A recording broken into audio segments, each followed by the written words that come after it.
Welcome to Solutions Rising. I'm Rachel Branch, and I am very honored and thrilled on this program to welcome Steve Bernstein, who is an author, and we have, in fact, we're going to do two programs, but we have a very interesting and just amazing program that we're doing together.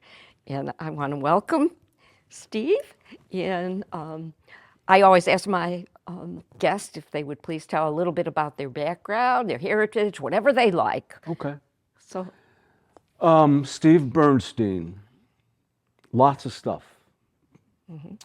Grew up in the 60s in the South Bronx, and the Bronx all over, at a time when basically the Bronx was burning and crumbling, both infrastructure and its people. Right smack in the middle of the civil rights movement. Born to a fairly atypical, for my heritage, I'm Jewish. What's atypical is that I would say in many ways we were impoverished, spiritually as well as monetarily. My father and mother were totally capable, but we had a very significant disease of alcoholism in my father, where not only focus and attention, but resources got pretty much whittled away. And so my life as a kid on the street, because that's where I chose to be because it was so chaotic in my home, was tough, both in and out of the apartment, violent on the streets, crazy in the apartment, and generally, if not one of the only white kids in the neighborhood, which posed a very unique and I think significant aspect of how I got raised and what I became as a man. So from that point, I was more or less born into the construction trades. My father had after getting arrested and fired from his good job, working for the city, he started a small construction business. And his alcoholism ruined that, as well as my mom hardly ever seeing much money from him. She was an emergency room nurse in the South Bronx, and we got by. And we lived in places that either were what they call changed neighborhoods, meaning demographics change, socioeconomics change, and that's how the Bronx was anyway. Most of the Bronx was changing. Influx of African Americans, the Great Migration, influx of Puerto Rican people. So it became, and then white European, largely Jewish, in the city at the time. They're migrating up. White people are having an exodus, except us. And that, I feel, was one of my blessings, learning about diversity, never quite fitting in with Jewish people, because Jewish people, for the most part, were making it, getting someplace. My peers who were Jewish were college bound, had homes that were safe, parents that weren't violent or drunk, as compared to mine. So I could never identify. I felt much better and more at home with people of color. I met Professor and author Steve Bernstein because of Professor Gloria Caballero Roca. Dr. Caballero Roca and I are friends, and for our viewing and listening audience, Steve's taught a class that I was invited to. And one of the things you and I both share is we came out of homes of alcoholism, and we all know the opioid and alcohol addiction illnesses in this country are rampant, and they were rampant. And I also grew up in the same chaos, and my father lost his job because we did not have economic disadvantage, but the chaos in homes of everybody who suffers from the illnesses of addiction Yep. is horrific to what it does to your life. So that immediately brought a connection between the two of us. But Yep. then you brought your book, and I would like you to talk about stories from the stoop and tell us how that happened and lead up to, oh yes, and you have brought a new one with you. Yes. And this is Stories from the Stoop also?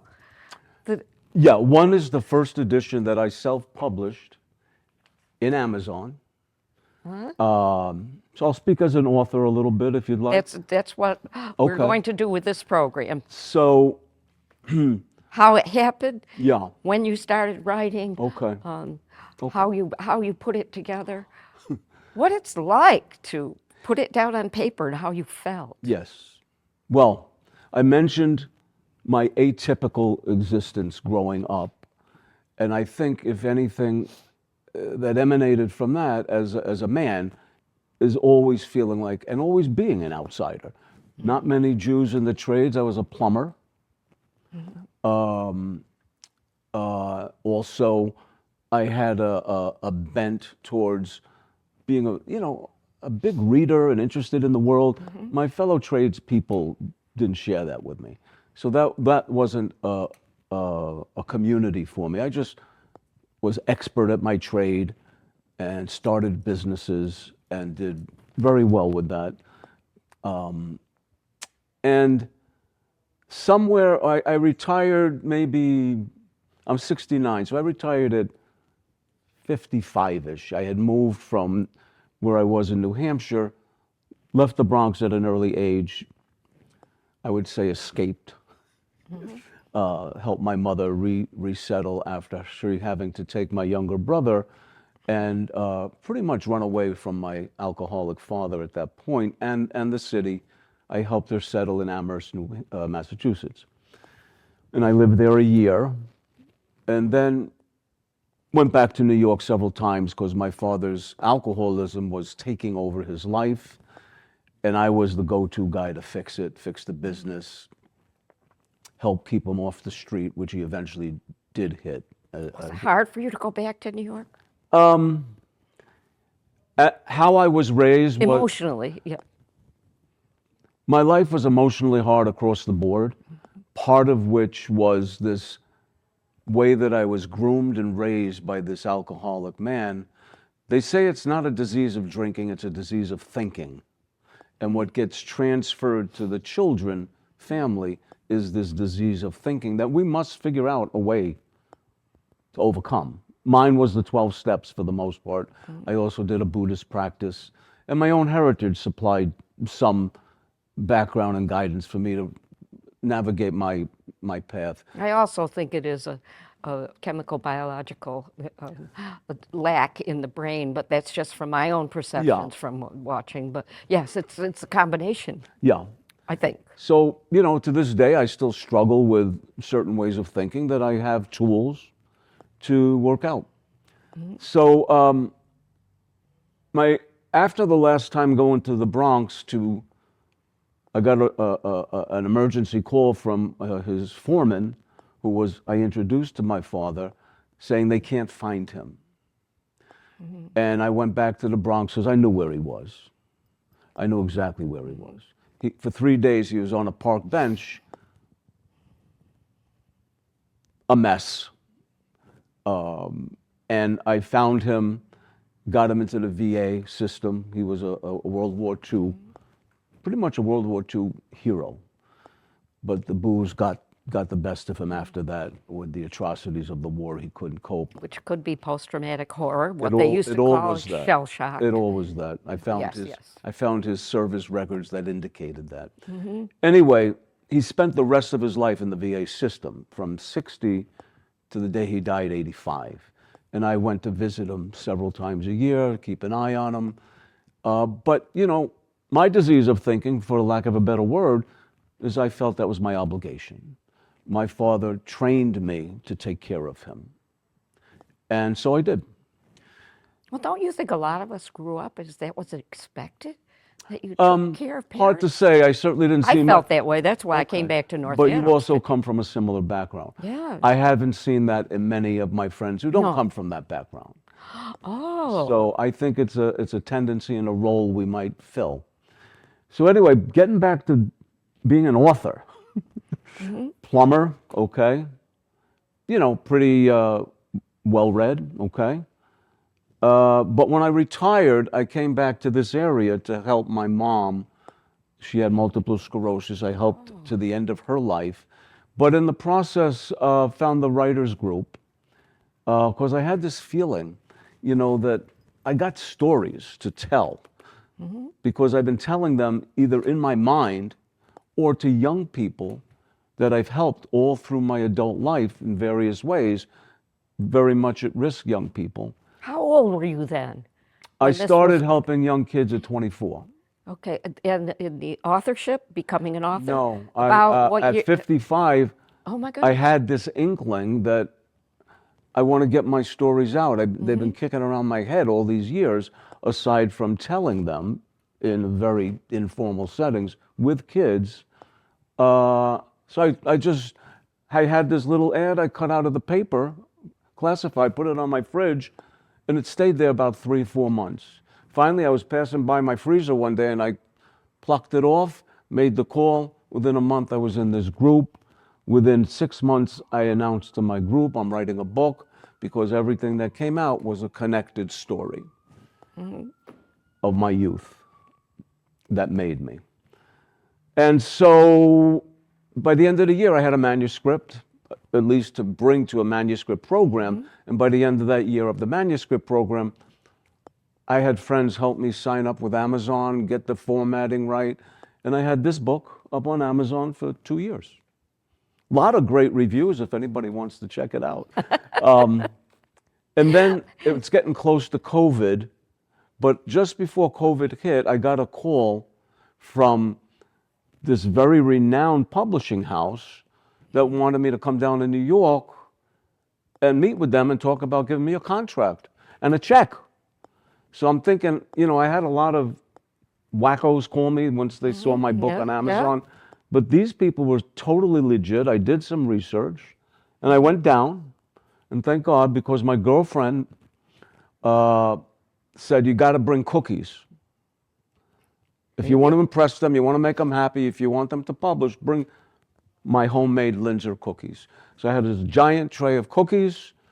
I sat around this big mahogany table eating these cookies with the editors. The big guy walks in, the owner of Skyhorse Publishing. His name is Tony Lyons. He goes like this with the book. He walks in, he's 20 minutes late. He picks up a cookie. He's looking at the book. He's pointing to it. He's eating a cookie. He says, I love this book. And then for 25 minutes, he was telling me all about his neighborhoods, all about the kids. He was from Manhattan, different, younger generation, but it was like family. COVID hit, project dropped, as did everything. COVID pretty much over. Get the call, we want to publish in April. Are you still into it? They already give me a contract and a check.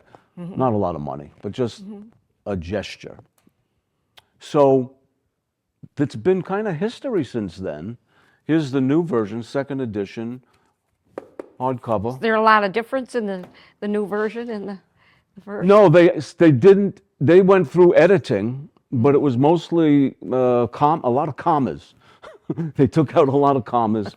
Very little, even though there was a lot of comments that, Steve, your vernacular is pure old school Bronx, and we're going to leave it because that makes the story.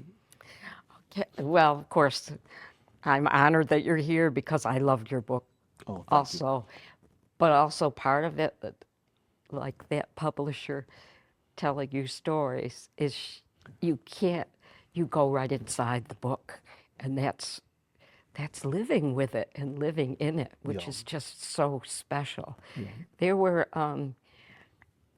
some things that I saw in that book that I think is my copy Is Yes. that it right there? Oh, this. Yeah. This one. Yeah. But you're getting one of these too. Oh, thank you. But actually, the things that I saw in the book, I really would like you to do a little reading from the book. Have you picked out something from this book? Yeah, I have some short excerpted stories that I brought for today Okay. in honor of Martin Luther King Beautiful. and my upbringing of learning at 14 and 15, mainly through my friend, about the civil rights movement and our iconic characters, Martin Luther King, Muhammad Ali, Malcolm X. He brought me in touch with all of them. And this story is what happened to me the day Martin Luther King got murdered. It's a very special moment in my life. For a lot of us. And in this particular story, it cemented my character as somebody who was going to be a fighter for civil rights in my own way. And that's what I've done my whole adult life. Please do. Okay. This is excerpted from story number 3 called Order on the Court. I'll leave it to you to figure that out. But I called this The Last Hustle. And The Last Hustle refers to, well, let me read it. Yes. August, and the PS 104 schoolyard was empty. A good thing. Gave me a chance to develop my pitching arm and avoid trouble. As a white kid in the South Bronx in 1967, trouble had a way of finding me. I was bouncing a Spalding rubber ball off the side of the school building. Behind me, I heard a basketball bouncing at the other end of the schoolyard. I turned around and saw a tall, lanky kid, older than me for sure. I didn't know anything about basketball, but I knew he was practicing. The drill went like this: jump and shoot, dribble away from the hoop, jump and shoot, rebound, and finish with a layup. He yelled over, "So, what do you think?" Was this kid talking to me, a 12-year-old white kid? There was no one else around, so I yelled back, "About what?" "Playing basketball." "I never played basketball in my life." "No problem. I'll teach you." The next 4 Sundays, me and Isaac met at the schoolyard. He taught me how to dribble and shoot, plus some cool plays like the baseline jumper, the alley-oop, and the no-look pass to the foul line. After a month, Isaac said, "We're ready." "For what?" "The hustle." This is how the hustle worked. We'd go to parks, schoolyards, wherever there was a court. Isaac went up to a couple guys hanging around the court and talked us up. He'd gesture over to me. The guys would snicker and eagerly cough up a few coins and lay to bet. The hustle brought in real money, but it ended 6 months later in January when my family was forced to move to another neighborhood in the Bronx. In March, Isaac called to say, "Looks like I'm moving too, back to Delaware. Ma's asking about you. The kids miss you. She wants you to come for dinner. Then we're going to do the hustle. One last time, you and me, my brother." It was a warm Thursday afternoon in early April when I walked the 15 blocks to Isaac's. Standing outside the apartment door, I could smell the pork chops. I knew there would be collards and sweet potatoes waiting for me inside. I always liked going to Isaac's. I felt safe there with his family. Ma, the 2 dads, a little brother, 2 little sisters, and the baby, and sometimes me. I stayed there many nights, sometimes for weeks, sleeping on pillows and blankets on the floor in the kids' room. I slept better on that floor than at my apartment.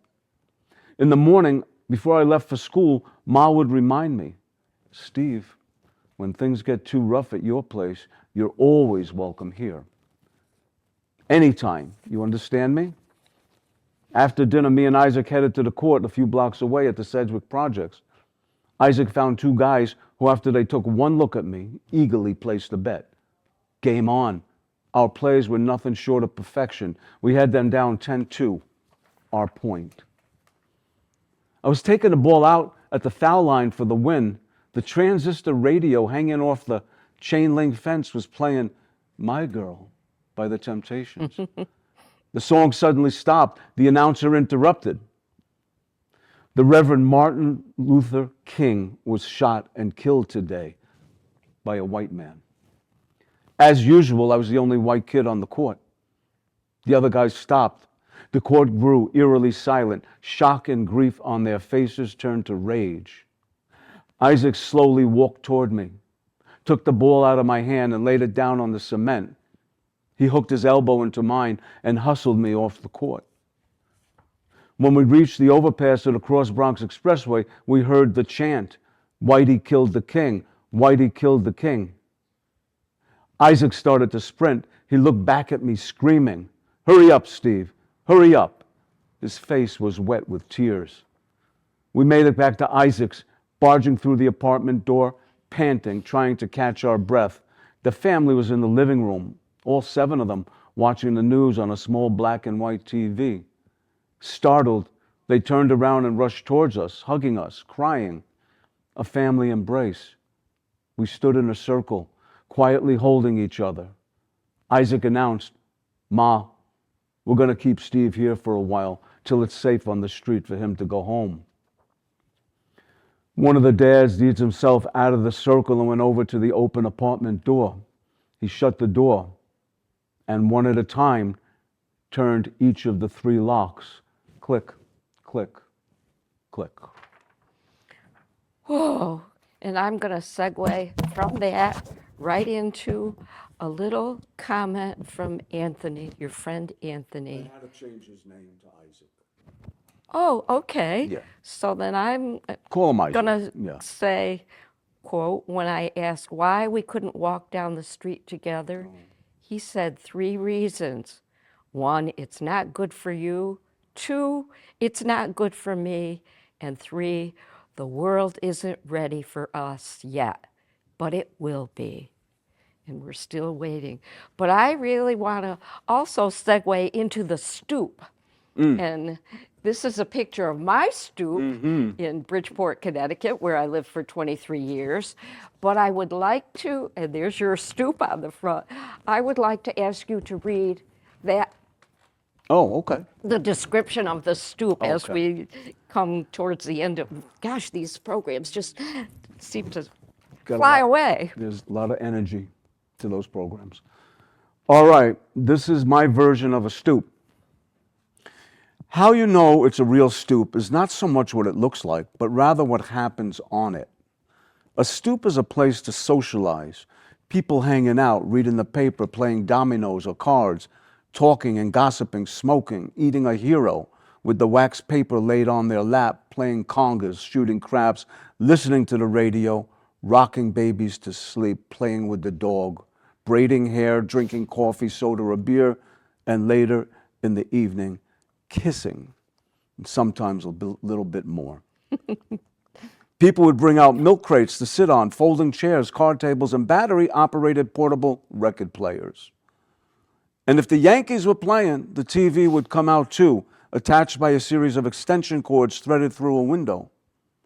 Stoop sitting included the mothers and grandmothers who sat in the front window, a pillow on the window ledge under their elbows, as they kept a close eye on the children playing in the street. This just brought back such memories of the 23 years in Bridgeport, Connecticut. And on the stoop, we would laugh about, we were going to be sitting in our rocking chairs. We would call it stooping. Sitting in our Stooping. rocking chair as elderly. And the only thing that didn't show up for me was looking from the fire escape down at all the clotheslines and the Right. salsa music and the soul music, all part of it. Maybe But stoops are universal. I don't know. Oh, if you know what stooping is, it's just like Yeah. just this whole community together and all the wonderful sounds and mixtures of voices and cultures and neighborhood and community. Yeah, and I want to add one other thing. On my stoop, other things happen too. Those were the good things, but also we see police cars, fire engines, streaming by, screaming. We saw murders. On my stoop, Yeah. there were fights. There was domestic violence. On my stoop, in the fall of 1968, I saved my father's life from a stabbing. He was stabbed in our hallway, in our building. And he ran after the guys down the street. and I saw him with the knife in his gut coming up the street. There was a little hill, and I knew it was him. It was midnight, but I used to sleep with a baseball bat. And when I heard his voice screaming, I knew it was my old man. And I ran down, and I knew where to go. I just found him, and I got him to the stoop where he collapsed. And eventually a neighbor who had a gypsy cab drove us to the hospital because the ambulance never showed. So the stoop is a mixed bag of life, Yes, it really. is. A whole panoply. A whole panoply. Yes, it really is. Yeah. But it is also that cohesiveness of the neighbors and the people you Yes. love that love you, that stand by you Well, too, in times of in stress or story trouble. number one, because of the racial divide, you will see where the people on my block did not stand up for me. And it's a story about a dog that I loved, and maybe we'll get a chance to read that some other time. You bet. Okay. And we can go on show after show after show. Cool, I'm here. We're on. But yes, this is very in-depth, very meaningful. Stories from the Stoop is just huge. I hope everybody in our viewing audience and listening audience will have the joy and pleasure of getting a copy and reading it. And we have your information where they can reach you. Yep. And My of course, website. your websites will be on. There it is. There's your Gmail, and you will have the Facebook, sending them to Facebook and Yep. wherever. Yep. But we're right at final thoughts. Do you have a final thought? You know I do. I mean, many more than one. Of But course. I just want people to think about young people in our world, especially those that maybe didn't have it as good as you, maybe come from a different culture and are struggling.